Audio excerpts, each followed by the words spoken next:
aqui quem está falando é a Bela e você está escutando ou assistindo o podcast da Bailarina Preparada.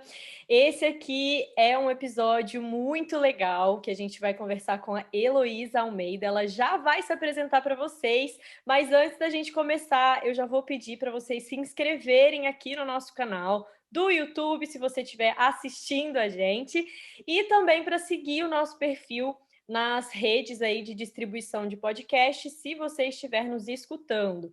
Assim, você sempre vai ser notificado quando tiver novos episódios, tá bom? Quero agradecer, Heloísa, você por estar aqui comigo. É uma grande honra poder bater um papo com você. Esse é um assunto muito interessante. Hoje a gente vai falar sobre a consciência corporal no balé, na dança. Então, eu estou muito feliz mesmo de poder contar com a sua presença. Tenho certeza que a gente vai poder tirar muito proveito disso tudo. E para a gente começar, eu queria que você se apresentasse um pouquinho para a gente, contasse um pouquinho de toda a sua trajetória, por favor. Querida Bela, que delícia, vai ser uma conversa bem legal. Eu quero agradecer a você. Primeiro perguntar se você está me ouvindo, está tudo certo? Está me Tudo ouvindo bem? certo, tudo certíssimo.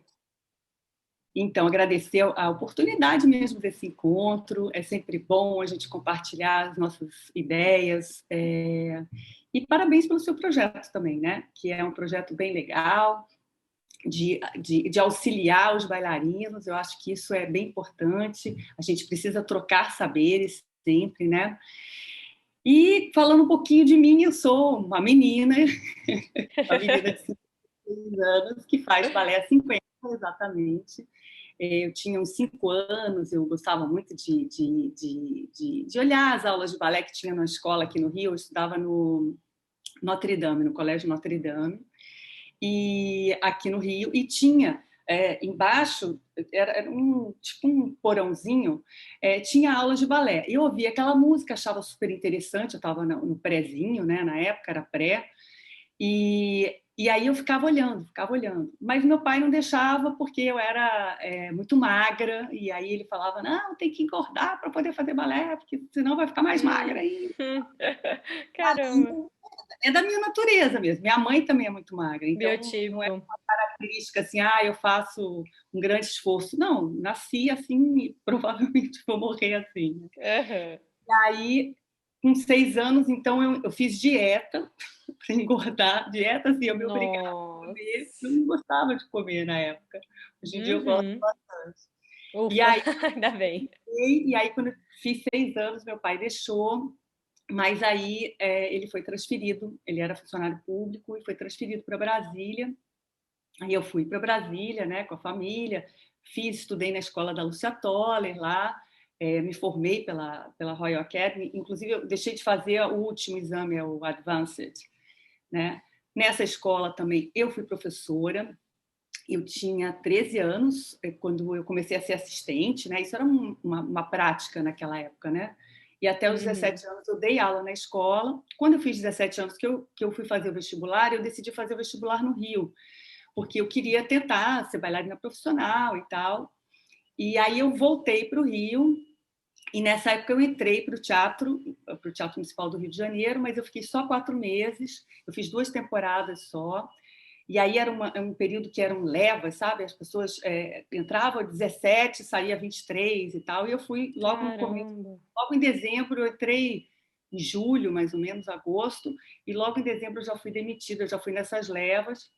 Aí eu Uhum. fiz a audição para o Balé Guaíra, e lá fiquei por muitos anos, 13 anos dançando e 15 anos até terminar e pedir demissão realmente. Uhum. Mas eu fiz uma lesão de ligamento cruzado anterior, né, no joelho direito. Aí eu tentei uma Caramba. cirurgia lá. Inclusive foi nessa época que começou essa procura pela consciência, por entender mais o meu corpo, né, porque ele estava dando problema. Então tinha que começar. Uhum, sim. Tinha que entender o que Eu fui, estava acontecendo. aí eu tive digamos assim, procurar outras estratégias, né? Foi aí que eu conheci a técnica de Alexander, que eu fiz durante muitos anos, gosto muito, recomendo demais. Fui fazer outras técnicas também com o pessoal que trabalhava lá, Mas, enfim, meus filhos são gêmeos e na época eles eram muito pequenos, eu estava separando, e aí eu não tinha o tempo para me dedicar a me curar tão bem, e acabei que eu fiz uma outra lesão em cima daquela lesão, o ligamento cruzado ficou só esgarçadinho assim, aí eu falei, cara, agora não tem jeito. E aí eu voltei para Brasília para ficar na casa da minha mãe, porque minha mãe mora em Brasília e ela poderia me ajudar com os meninos, né? Sim. Aí eu fiz no Sara, inclusive, teve um problema na Muito bom reabilitação. hospital. Maravilhoso o trabalho lá, mas assim, eu tive um problema na reabilitação, e Hum. aí rompeu o ligamento novo, uma parte. Ixi, Maria. Enfim, aí tive que procurar mais um médico, fiz uma outra cirurgia fora do Sara, com o Dr. Murilo, maravilhoso. E aí eu decidi, já estava com uma artrose muito grande no joelho, eu falei, gente, eu vou parar porque eu não sei se eu vou suportar profissionalmente continuar fazendo balé do jeito que eu faço, né? Eu decidi então. E aí eu voltei a fazer o que eu mais gostava de novo. Mais gostava além de dançar, né? Que é dar aula, né? E entender esse processo. Aí eu fui fazer a graduação, a licenciatura não, a graduação em dança, eu fiz na Católica, fui da primeira turma da Católica de Brasília. Sério? Ai, gente, que legal. Aquilo ali ainda estava meio assim, sabe? Tinha faculdade, eles estavam fazendo ainda o campus realmente, mas foi um período bem gostoso, de muito aprendizado. Eu dava aula na Clodovuci,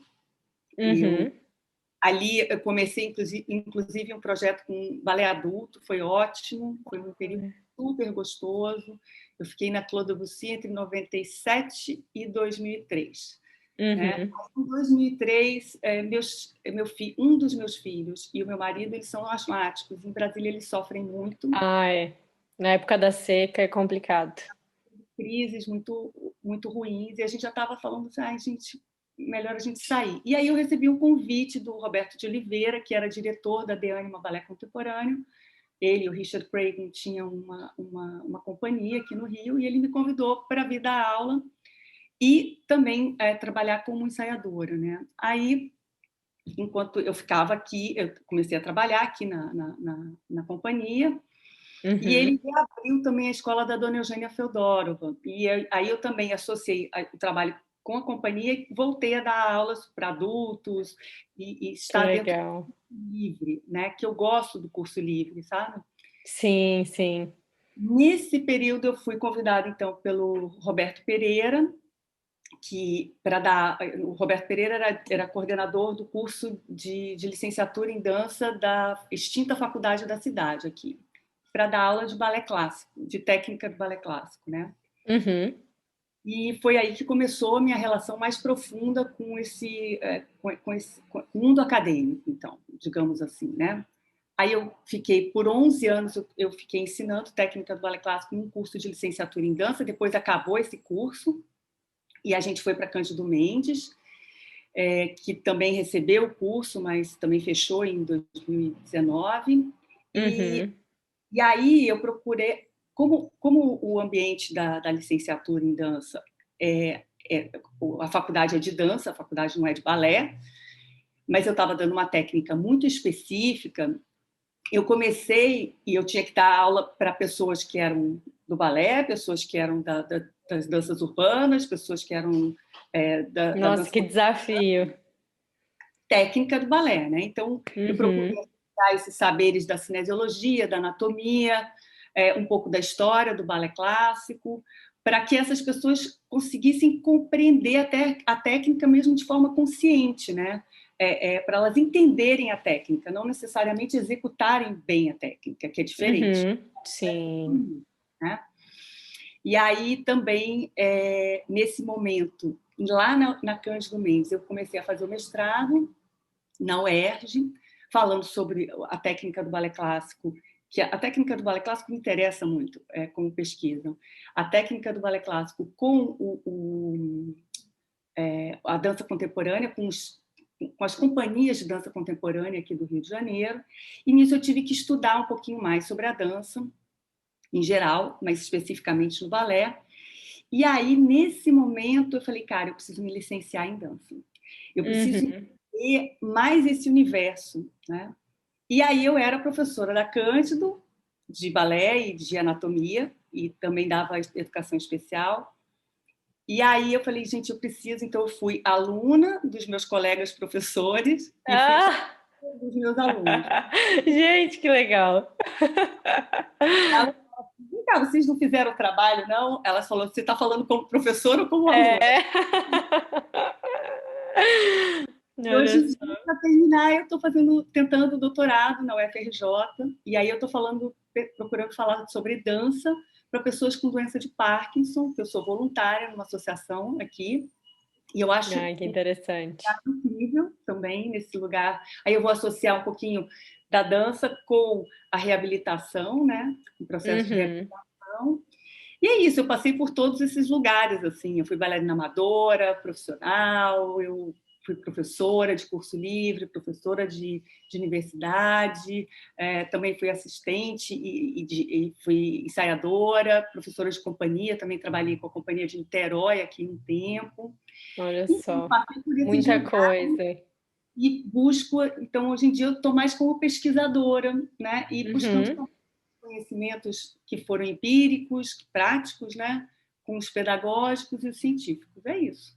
Ai, gente, olha só, você conseguiu experimentar um pouquinho de cada atuação, né? Como bailarina, professora, pesquisadora. Então, muito legal, Elô. Parabéns aí por toda essa sua trajetória, que é muito linda na dança.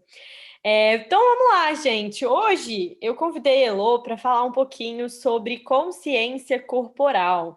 Com certeza, vocês que estão aí nos escutando já devem ter escutado de algum professor. Mas você precisa de consciência corporal e tudo mais. Então, Elô, para a gente começar, para a gente abrir essa discussão, explica para a gente o que é esta bendita consciência corporal que todo mundo sempre fala. Muito bom, gente. Consciência corporal já diz o próprio nome, né? É consciência de si mesmo, porque nós somos corpo, né? E essa consciência. Mas eu procurei, como eu sei que o seu canal tem uma questão científica importante, né? Fui procurar o PubMed. Bela, não encontrei o termo consciência corporal. Tá? Então, fui, inclusive, nos descritores lá do PubMed. E aí eu procurei como Dance Therapy, para a gente achar consciência corporal ligada à dança, e coloquei balé, né? E aí encontrei 112 artigos, mas só umzinho falava de imagem corporal. O resto todo, uma outra forma, falando sobre Parkinson, muito. Bastante relação. Muito. Mas aí eu fiquei pensando, eu falei, realmente, consciência corporal a gente não consegue mensurar.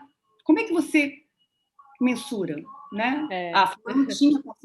Não tinha consciência corporal e agora tem consciência corporal. Isso é loucura. Qual é o parâmetro, né? Parâmetro. É muito subjetivo, né? Aí eu fui procurar mais sobre consciência corporal, me lembrei, porque eu sou uma pessoa do século XX, né? Eu tive mais vida no século XX do que no XXI. Então, eu fui, por exemplo, a Thérèse Bertherat, que era uma, não sei se você já chegou a ouvir, como é que era o nome? O corpo tem suas razões, falando sobre essa questão da percepção, de se perceber, né? E aí eu perdi uma fala dela, porque eu perdi meu livro da Thérèse, não sei onde é que está. Você é cheia dos livros, né? Que é o meu lugar, porque só me restou esse cantinho nessa casa, tá, Bela? Olha.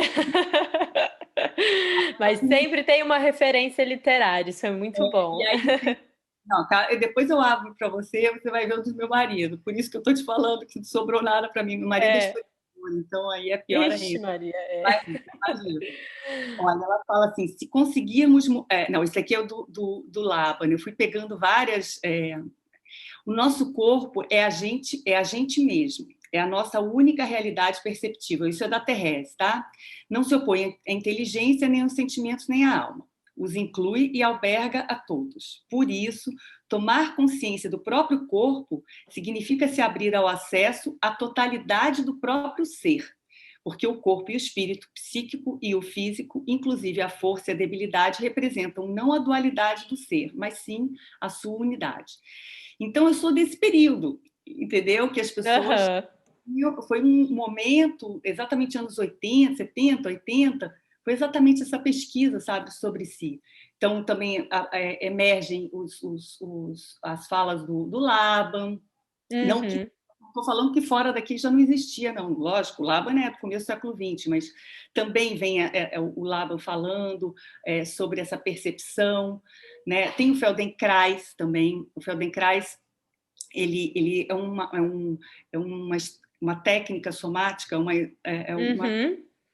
é uma prática corporal, né, do que a educação somática se apropriou, para você Sim. ter consciência de si, né?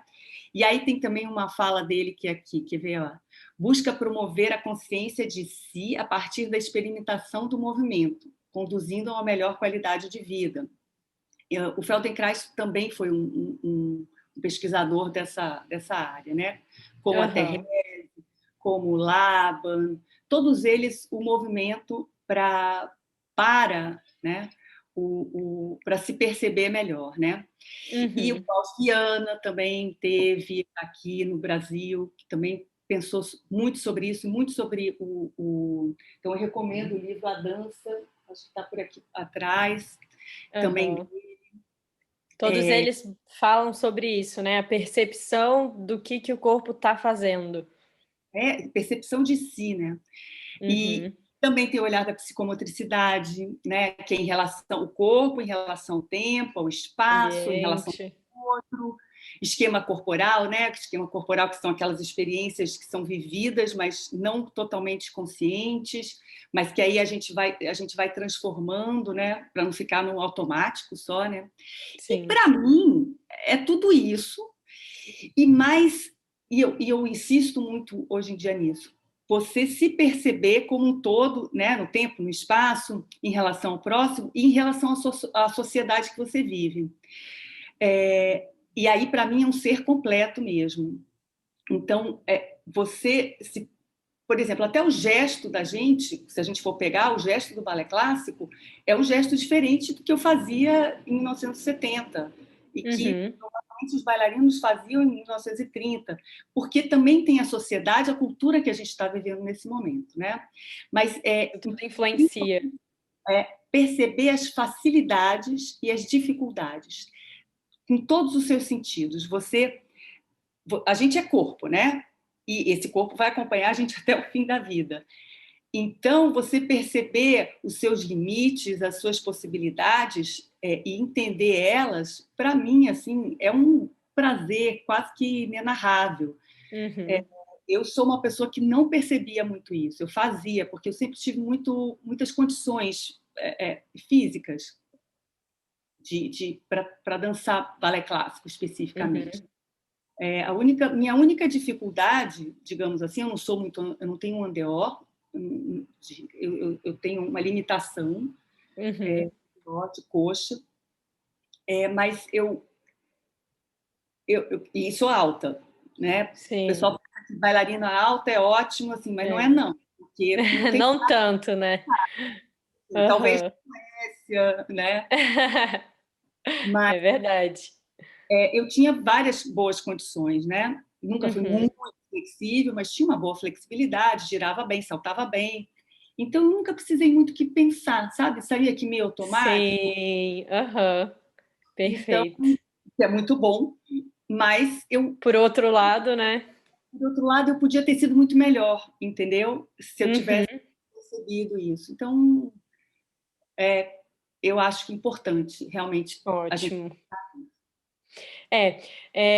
O que eu acho interessante dessa definição, assim, né, do que é consciência corporal, é porque justamente está muito associado a como a gente consegue perceber o nosso corpo, porque às vezes outras pessoas trazem uma percepção, né? O professor às vezes faz uma correção que te faz perceber alguma coisa, mas o modo como você coloca isso no seu corpo e consegue começar a perceber aquilo do seu jeito, isso você vai ganhando a consciência e a sua consciência, e essa percepção de si mesmo, que é o que eu acho que é realmente importante, né? Conseguir assimilar tudo que vem de fora, mas desenvolver a nossa própria consciência no corpo, né?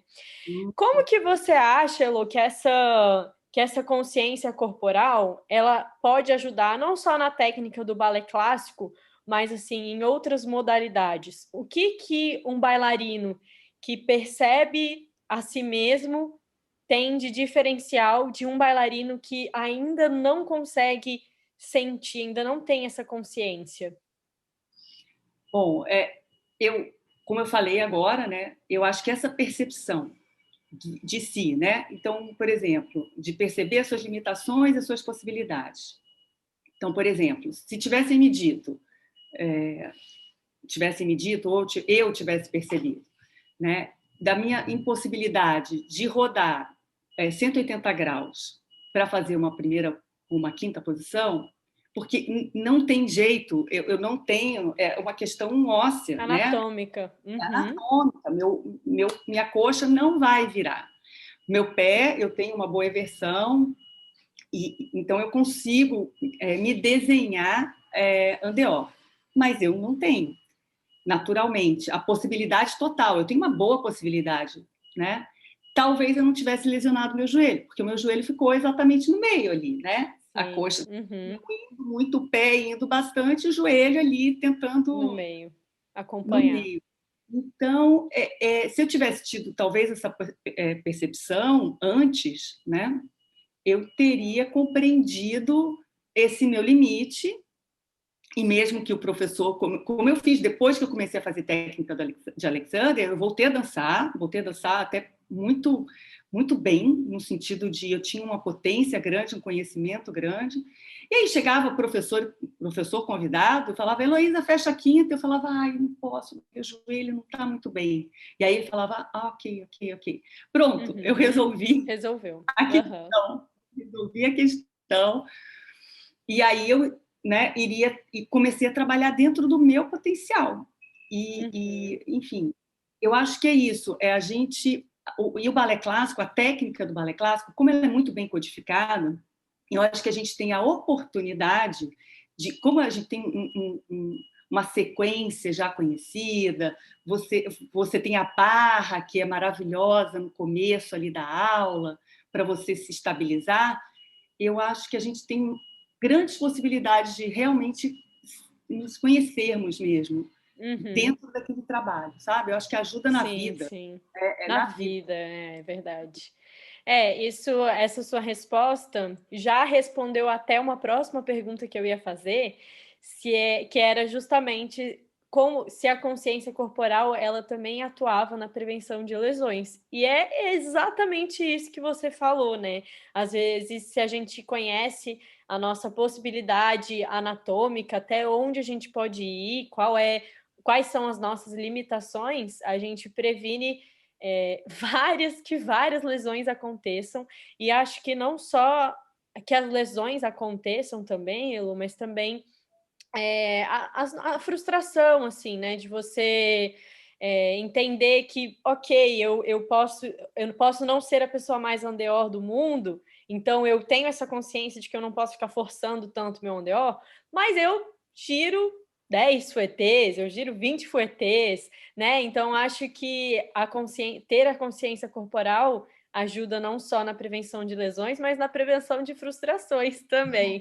De você é, né, de entender isso. É, E isso só é uma noção que você está falando é muito importante, é uma noção mais real, menos fantasiosa de si mesmo, né? Porque principalmente no balé clássico, né, a gente tem aquela imagem daquela bailarina que a gente, né, da Osipova, que foi escolhida a dedo, escolhida a dedo que eu falo assim, ela desde criança foi escolhida a dedo, trabalhou durante anos, 6 dias por semana, com foco totalmente naquilo. Aí a gente entra numa escola de curso livre, né? Faz aula 2 vezes por semana, depois faz 3, né, com o dia da coreografia, o dia do não sei o quê, enfim, que faz parte do curso livre, e a gente quer atingir aquele ideal, né? E aí perceber até isso também é consciência, né? Do lugar que você está, que escola que você está. E, lógico, você, quando é criança, você não pode ter essa percepção, mas se perdoar, né? Sim. Porque você não está nesse lugar. Mas você fala dessa coisa da prevenção de lesões, quando eu já tinha parado de dançar, eu tenho que ficar muito atenta ao meu joelho, porque ficou com uma artrose muito grande. Então, até estive em Portugal, estava em Lisboa, eu não sei se era o Chiado, se era a estação do Rossio, mas, enfim, era uma estação que tem uma escada assim... Gigantesca, e sempre a escada rolante estava sem funcionar naquela época. E aí eu lembro que, assim, no meio da escadaria eu falei, cara, meu joelho vai inchar. É isso, sabe? É a gente começar a perceber quais são as nossas limitações. Hoje em dia eu tenho essa limitação, sim, né? E isso é horrível. Sim, eu gostaria de subir a escadaria sem ficar subindo só na perna esquerda. É isso, é para se proteger também, essa prevenção de lesões, sabe? Não só ali na sala de aula, né? Até mesmo no nosso dia a dia. E tá, ok, maravilha. Como que a gente ganha, como que a gente melhora essa consciência corporal, Elo? Existe um treino, né? Um treino de consciência corporal, o balé, a própria aula já ajuda. O que que a gente faz durante a aula que pode melhorar essa consciência corporal? Como que a gente faz isso? Como a gente está conversando, é exatamente isso, é estar atento, né? A gente pode até juntar com o mindfulness, estar presente ali. Então, eu vou para a sala de aula, vou fazer minha aula. A partir daquele momento, eu estar ali dentro. Não fazer ligar o piloto automático, porque a gente sabe fazer, né? 2 demis, um grand frente, trás, para a gente aproveitar esse momento, sabe? Tem uma coisa que eu falo hoje em dia para os bailarinos, principalmente para os profissionais, né? A gente sai da aula mais cedo e aí a gente vai para fazer o Pilates ou para fazer um fortalecimento. E aí eu falo, vem cá, por que você não aproveita o máximo da sua aula? E aí eu observo que a maioria assim, faz uma aula meio meia boca para se poupar, e aí depois vai fazer outra coisa. Eu falo, gente, Qual o exatamente. sentido, né? O sentido é exatamente você trabalhar dentro da sua aula o seu máximo, e aí, ok, o que eu preciso mais, né? Eu preciso de mais flexibilidade, eu preciso de controle, e aí você ter essa consciência, mas aproveitar a aula, né? Então, o que eu indico de treino seria esse alerta, esse estar alerta, estar presente dentro da sua aula, fazer o seu máximo, não o máximo que o professor está falando, nem o máximo da coleguinha que está atrás. A perna aqui, é o seu. Você levantou a perna naquela altura que você consegue. E ali você está presente, você está entendendo o que está acontecendo, é isso. É pensar, é refletir, é observar. É um treino, aliás, que eu acho que a gente deveria levar para a vida, né? Acho que tudo na nossa vida deveria ser assim, né? A gente ter um foco e uma atenção total. Você falando isso, eu me lembrei de um meme, eu não sei se você já viu, mas é um Reels ou TikTok que as pessoas fazem, que é assim, enquanto o professor está passando a sequência, aí eu me lembro que ele tá passando a sequência. Aí é tipo a pessoa assim viajando na maionese, e aí depois, ai meu Deus, ele tá passando a sequência. Que é justamente essa questão da gente estar ali fazendo uma aula que às vezes a aula de balé clássico, principalmente, né? Ela tem uma linha, você sabe que você vai chegar lá, vai fazer plié, vai fazer tendu, vai fazer tananã. E aí acaba que a gente se perde um pouco e não presta atenção naquilo que a gente está fazendo, né? Então eu lembrei desse meme porque eu sou uma pessoa que tenho, às vezes, eu sinto essa dificuldade, sabe? De me concentrar nas coisas que eu estou fazendo. E isso realmente faz muita diferença para a gente perceber o próprio corpo ali durante a aula, né? que você falou do que os bailarinos, né? O que a gente pode começar a fazer ali hoje mesmo, para quem vai fazer uma aula hoje, amanhã, já pode aplicar isso. E para os professores, como você acha assim que os professores podem incentivar e tentar trabalhar a consciência corporal nos seus alunos? Como que eles, que tipo de toque que eles podem dar para tentar acionar aí essa percepção maior do corpo? O bailarino ele tem que estar atento a si, né? Se escutar, se perceber, se questionar, não receber, não aceitar respostas prontas. Eu falo que assim, o bailarino deveria ser, e a gente não é pela questão cultural da nossa aula, né? A gente não pergunta por quê, né? Uhum, é verdade. Igual criança de 4 anos de idade. Sabe criança de 4 anos de idade fala, mas por que, mãe? Mas por que, Toda mãe? hora é um porquê, né? Então, assim, voltando um pouquinho na pergunta anterior, por exemplo, eu proponho algumas estratégias, por exemplo, fechar o olho enquanto está fazendo a barra toda, né? Olha só. É muito interessante. Isso é uma estratégia da fisioterapia. A fisioterapia faz isso, né? Uhum. A gente tira um sentido para trabalhar a propriocepção, né? Uhum. É muito interessante. A escuta não faz tanta diferença assim para a gente. Tirar a música não vai fazer muito sentido. Sim. Mas o olho fechado, sim. Ou então ir para fazer toda a barra no centro. Enfim, Uhum. essas modificações. E aí o professor, voltando para essa sua pergunta, ele além de ter que ter uma escuta atenta para si, né, ele tem que ter um olhar atento para o aluno.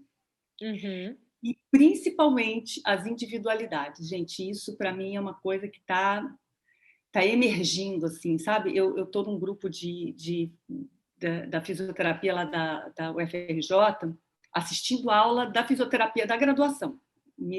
Foi Uhum. ótimo, ótimo. Caramba. E assim, porque eu gosto de estar com gente jovem, que está pensando coisas novas, né? Aham. Quando eu estava dentro da universidade, eu estava atuando ali com esses alunos. Agora, a faculdade fechou, então eu não estou trabalhando mais dentro da sala de aula. E eu sinto muita falta disso.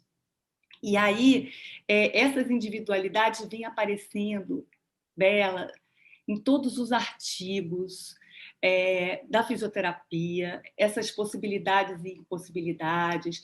Então, a gente tem a CIF agora, que é a Classificação Internacional de Funcionalidade. Tudo isso está mudando muito, sabe? Mudando muito. E essa questão da individualidade, parece que é impossível, né? Você está numa sala com 20 alunos e você estar atento às individualidades.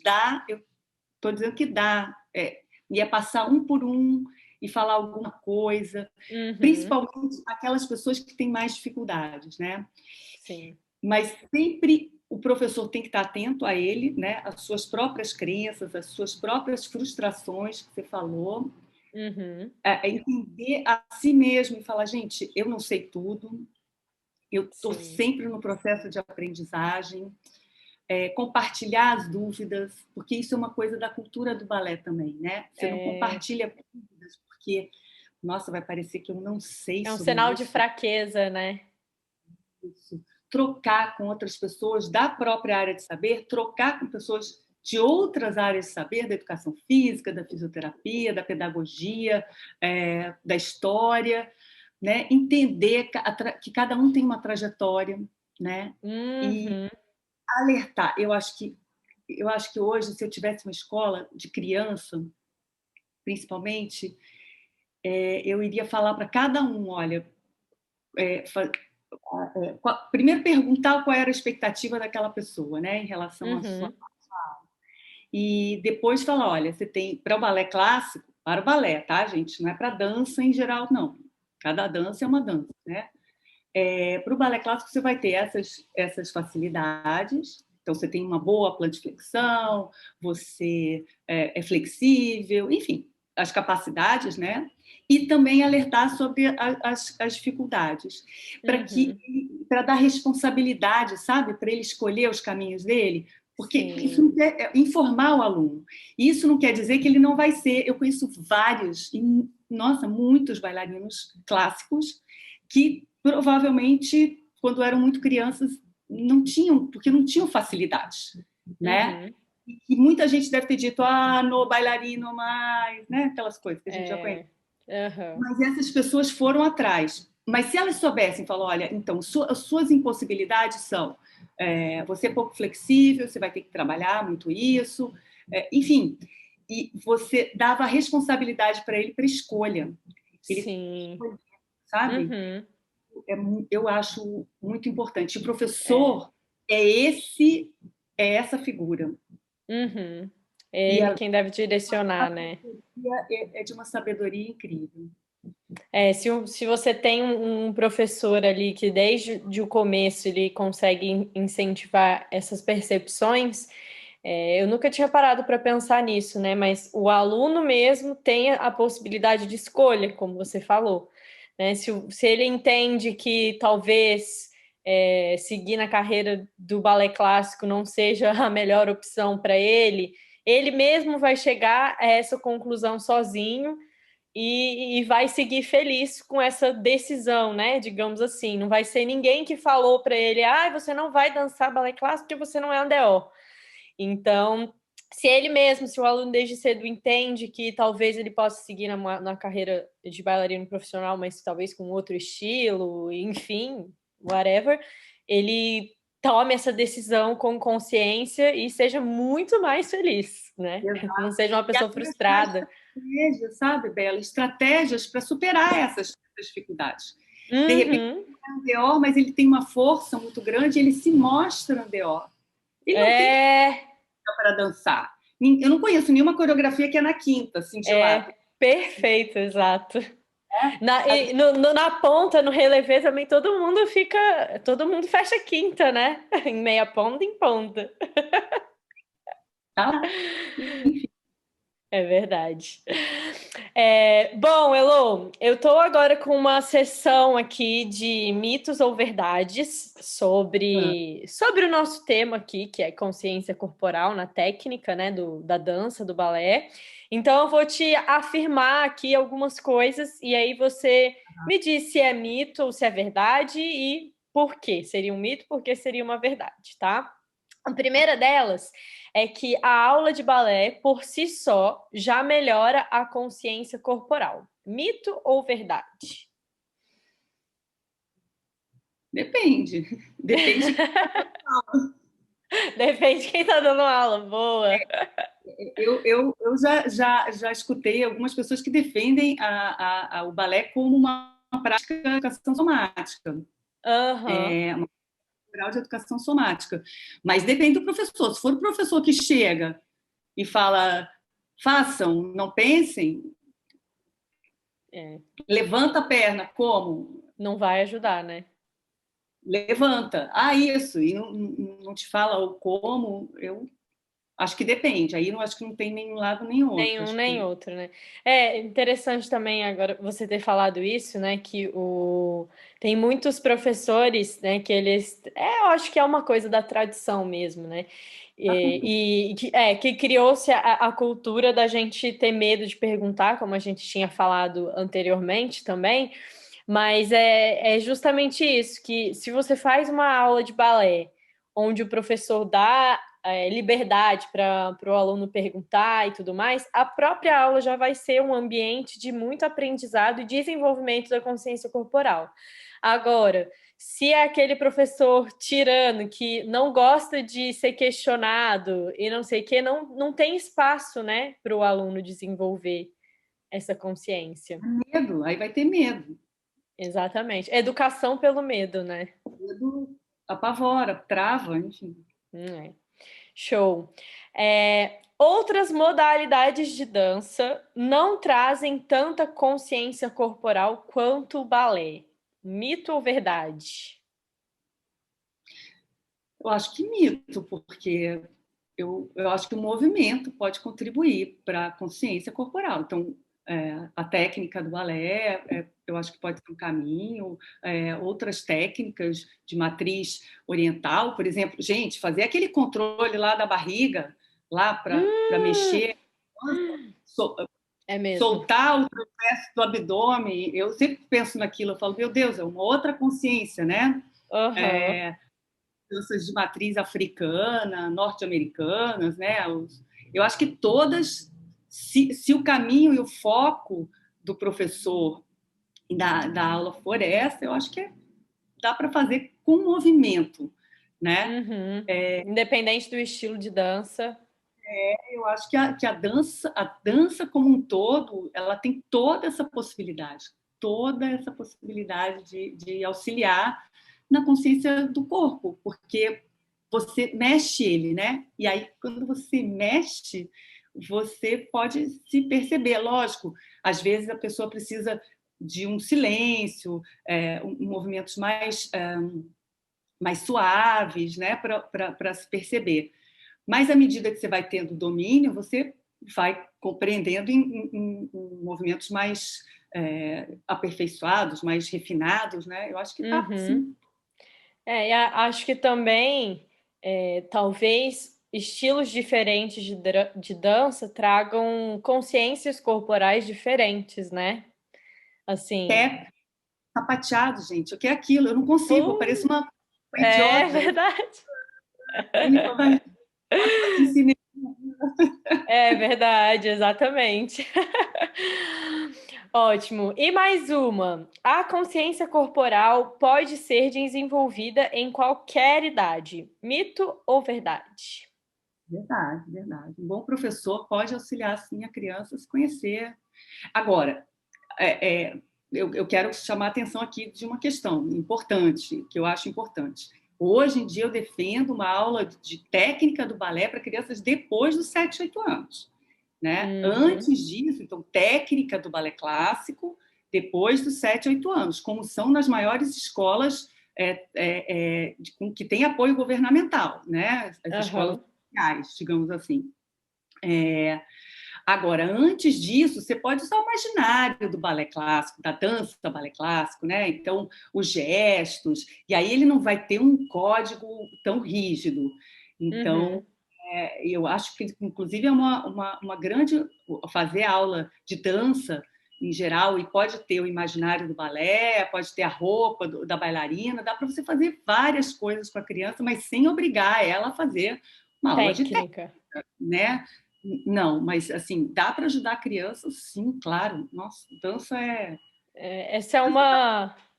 tá na gente. é, A dança foi uma das primeiras manifestações, né, corporais do ser humano. Então, acho que é isso também. E algumas dúvidas aqui que eu recebi. Tô pegando esse gancho da idade, porque muita gente acha que é mais difícil, talvez, você ter uma consciência corporal de alguma coisa depois que você é adulto. Você acha que isso é verídico mesmo? Você acha que depois de uma certa idade fica mais difícil de ter essa consciência corporal ou balela? Não, não, imagina. Inclusive, a gente tem a mais responsabilidade, a gente tem mais possibilidades ainda cognitivas para a gente conseguir compreender exatamente seus limites e as suas possibilidades. A criança já vai mais no automático, a criança vai inclusive, a criança é muito inteligente, né, nesse ponto. Uhum. Ela vai no limite dela, mas ela tem um corpo, digamos, ainda mais flexível, que à medida que a gente vai envelhecendo, realmente o nosso corpo vai ficando menos flexível, né? Mas Uhum. tem uma coisa que o pessoal tem, né, que é muito forte com a questão da flexibilidade, que você vai fazer aula de balé e você vai levantar a perna, né, vai fazer grand écart, enfim. Uhum. E essa possibilidade realmente ela vai diminuindo à medida que você vai ficando mais velho, vai ficando sentado, vai ficando. Uhum. E tem as características pessoais, né? Tem pessoas que são super flexíveis e vão ser flexíveis a vida toda, Nem né? precisam trabalhar direito. Não preciso, né? Mas eu acho que o adulto, inclusive, tem a questão cognitiva, mas ele tem essa possibilidade Desenvolvida. mais desenvolvida. Então, eu acho que não, não mito. Mito total, né? Eu acho interessante isso, porque eu já dei aula de ginástica para crianças, aqui também em Portugal dei aula de dança criativa para crianças também, e é bem, assim, foi muito desafiador para mim, porque na ginástica a gente também tem um padrãozinho assim para seguir, né? Você sabe exatamente o que tem que ensinar, mais ou menos. E para mim trabalhar com criança, tanto que eu não trabalho mais com criança, porque é uma coisa que exige muita dedicação e muito estudo. Assim, não adianta você simplesmente falar, tá, tem uma turma ali de baby class, muita gente acha que é mais fácil, porque fazer borboletinha, fazer primeira posição, nananana. E, cara, é muito difícil. E é uma responsabilidade muito grande você ter aquele tanto de folha em branco ali para você tá ali com aquela folha e tudo que você fizer vai repercutir de alguma forma na vida dessa criança, né? Então, eu acho um desafio e tanto trabalhar com a criança e pelo outro lado, trabalhar com adulto também é complicado, porque aí já tem toda a trajetória da pessoa, né? E aí você tem que levar em consideração aquelas individualidades, né? Que também a gente comentou. E assim, eu não sou professora de dança, sou preparadora física, né? Eu trabalho com a questão física. E na preparação física tem tudo isso também, né? Às vezes eu gosto de reparar assim que toda bailarina, quando vai fazer um agachamento, você já sabe que ela é bailarina, não tem jeito. Porque a gente já tem um padrão de movimento que é aquilo lá, sabe? Então, às vezes, para a gente trazer essa outra consciência da questão física ali para a bailarina, para ela fazer aquele movimento de um tal jeito, para não sair esticando todo o joelho na hora que faz uma cadeira extensora, um stiff, alguma coisa assim, né? Um movimento que não tem necessidade desse encaixe articular tão grande. E é também um desafio. E aí é outro tipo também de consciência corporal que a gente, como preparador físico, tem que tentar incentivar. Então, é realmente um trabalho muito importante, mas é desafiador. Sim. Elô, estamos chegando no final da nossa conversa e eu gostaria de te pedir para deixar assim uma mensagem final. Se todo mundo que está escutando a gente só pudesse lembrar de uma coisa, todo mundo vai esquecer todo o resto. O que você falaria para essas pessoas que elas não podem esquecer com relação à consciência corporal? Uma única mensagem. Eu acho que a presença, estar presente. Nós somos o nosso corpo, né? Quando a gente está presente, a gente tem uma observação crítica, a gente usa todos os sentidos, a gente evita os julgamentos, porque a gente percebe, né? Eu gosto muito de um termo que está se usando hoje em dia na medicina, que é da escuta atenta. E essa escuta atenta vai fazer com que a gente tenha força para a gente melhorar, né, essa presença, essa escuta. Quando eu falo escuta atenta, é exatamente essa presença, né? A gente vai ter força para a gente melhorar as nossas dificuldades e também a sensatez para aproveitar as possibilidades. Então, eu acho que é a presença. Nós somos o corpo, nós somos o nosso corpo, né? E quando a gente entende que a gente está presente nesse mundo todo que nos cerca, e aí quando eu falo em presença, é uma presença total. Quem sou eu nessa sala de aula? Quem sou eu na vida? Quais são as minhas possibilidades, as minhas dificuldades? É isso, presença. Amei. Essa questão da presença, só para complementar também, eu gostei muito dessa mensagem final, porque um dos grandes maus, vixe, me perdi, um dos grandes coisas ruins da sociedade, males, pronto, gente, maus, a louca. Um dos grandes males da sociedade hoje em dia é a ansiedade. E muito da ansiedade vem justamente de você nunca estar presente. Você está sempre pensando no que vai acontecer depois, e no que vai acontecer depois, e depois, e depois. Então, essa questão da presença, ela é essencial, como você falou, Elo, exatamente como você falou, não só para a dança, para melhorar o desempenho como bailarino, mas também para a vida, né? Estar presente em tudo. Arrasou nessa mensagem final. Bom, gente, é isso, Elô. Quero te agradecer mais uma vez pela presença. Gostei muito de trocar essa ideia com você. Esse tema é muito interessante. Eu sempre quis saber um pouco mais também sobre como incentivar mesmo essa questão da consciência. E isso que você falou realmente é uma chavinha que vira, né? Estar presente, estar atento, pensar no que está fazendo. É uma coisa que parece simples, mas quando a gente vai aplicar lá na hora, é difícil, é complicado. Me lembra muito a questão da meditação, quando a gente vai meditar e aí começa, fecha o olho, aí daqui a pouco está pensando já em um milhão de coisas e a meditação não vem. Então, acho que com essa nossa conversa deu para entender que a bendita da consciência corporal que todo mundo fala, ela é um pouco disso, é da gente estar atento ali, né, no que a gente está fazendo no momento, perceber o corpo que somos e conseguir movimentar esse corpo de uma forma mais eficiente, né? Porque a gente está consciente daquilo. Então, quero agradecer demais essa troca, fiquei muito feliz mesmo.